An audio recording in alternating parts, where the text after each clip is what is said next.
pretty interesting. He's doing the whole heal over time situation, which is pretty cool.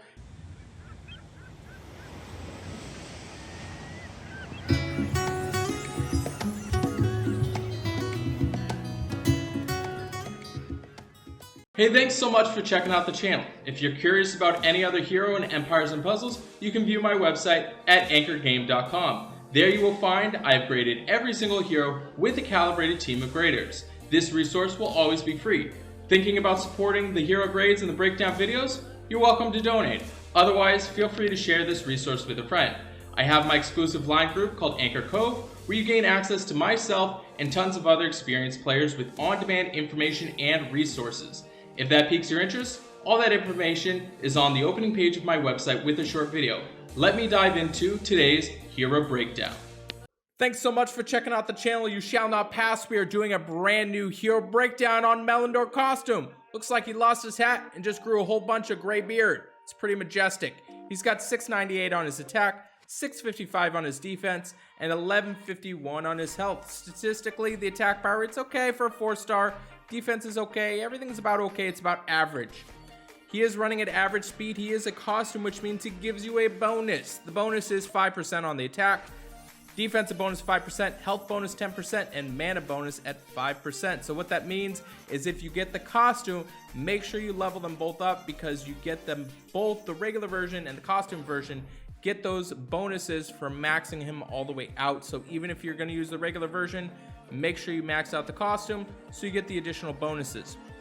This video is sponsored by Raid Shadow Legends. It is free, massive, turn-based dark fantasy RPG. If you want a huge head start in Raid, all you have to do, click on the link in the description. If you're a new player, you get a 1-day XP boost, 3 Raid Flasks, 1 Ancient Shard, 1 Void Champion Bulwark, and 50 gems. All your treasure, it's waiting for you right over here. As far as his hero special goes, he has it set up to where all allies regenerate 609 HP over 3 turns. And all allies get plus 46% defense for 3 turns, and also dispels buffs from all enemies. So pretty interesting. He's doing the whole heal over time situation, which is pretty cool. It is pretty useful.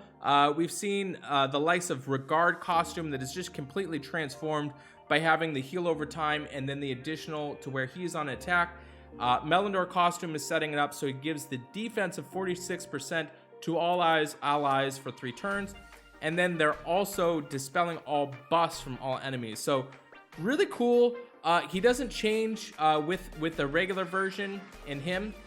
You're still going to be dispelling all buffs from all enemies, but he's setting it up so he's regenerating life over 3 turns. And then the most important thing is he's giving the plus 46% defense for 3 turns. So regardless, I think both are really useful. Obviously, when he first goes off, you're going to be recovering less health on him versus the regular version, but the costume version, the 609 over 3 turns is quite a bit, so it's pretty awesome. With this version, he is running a wizard class. I believe the regular version, I want to say it's monk, probably not. Druid, I don't know. You'll let me know in the comments what the regular version is running. So you're not really focused on using wizard emblems. He is going to take over the wizard ability. I don't really think that that's probably that great. But if you are going to be putting emblems on him, this is definitely a defensive character. So you're going to want to focus on defense and health if you are in a situation to put emblems on him. So when we look at his Titan grade, he is going to get a B as far as the Titan goes. I don't think he's really that effective. It does help out that he's giving the plus 46% defense for 3 turns. That is pretty much the essential thing. And then also could help out where he's dispelling the buffs from all enemies. Possibility to go up to B+, but I'm not really a big fan of using him. If you're really in a bind, you could use him. I do like the defensive bonus. That does help out, but probably not my first pick. When we look at him offensively, he is going to get an A grade on offense. I do really like this character because it is such a catch-all. So not only is he setting it up so all of your allies are regenerating life over 3 turns, but they're all getting the defense, and then it's dispelling all buffs from all enemies. So it's really, really awesome there. Now, what I do like about him too is that he doesn't require you to hit anybody. So that was kind of an issue with like Caedmon, where Caedmon would go off and you'd almost have to sacrifice him, especially if you're trying to remove a buff from like counterattack, something like that. But I do like that he doesn't deal damage when he dispels all the buffs from all enemies. So really effective against anything that's counterattacking. And I think that just the defense of 46% is quite substantial, especially with him running at average speed. Does help out your team quite a bit. He is going to get an A. This is close to an A minus, but I think that he could be paired with a lot of different heroes, and I do like that he's a healer, but he's also kind of helping out a tremendous amount as far as the defense goes.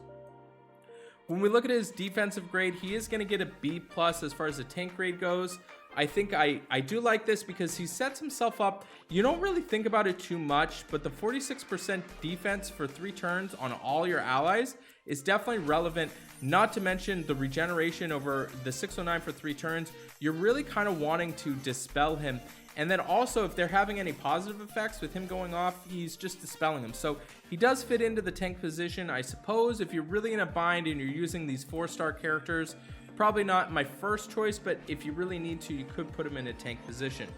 And then when we look at his flank grade, he is going to get another B plus grade there. You're not really worried about him too much. You're not planning for him. But with him going off for generating life and then also giving the defense and then also dispelling anything that they have going on, I think that you could use him if you had to potentially use him in the flank position, but just not overly amazing. And then if you look at his wing grade, he is going to get a C grade there. That's absolutely not a great idea. Not to mention the fact that your heroes are probably dead, and then regenerating life over 3 turns is probably not a big priority. You'd want a pretty substantial heal if he's going to be in the corner if all your guys are alive, and they're probably not going to be at that point. So I don't recommend putting him in the wing. He's going to get a C grade. He is going to get an overall defensive grade of a B plus, close to a B potentially, but I think there is some usability with him. When we get into his weekly raid grade, he is going to get an A on rush attack. Now keep in mind these weekly raid grades are counted against other 4-stars specific in the tournament. So I myself personally, I really like this character, especially if I need green to go up against blue. There is a lot of blue characters that are impacting their own board, especially like Boral can be really annoying to battle through because I think he's at like 6 turns that he's counterattacking. So with him running now at very fast speed and you're pairing it up and you need green heroes, giving the defense is going to be massive. And then also dispelling the buffs is going to be really, really helpful. So he's going to get an A grade.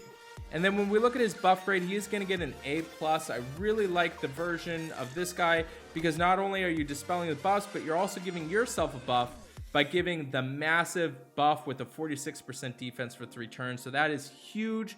Really, really helpful. One of the better characters to be using in the buff. He's going to get an A+.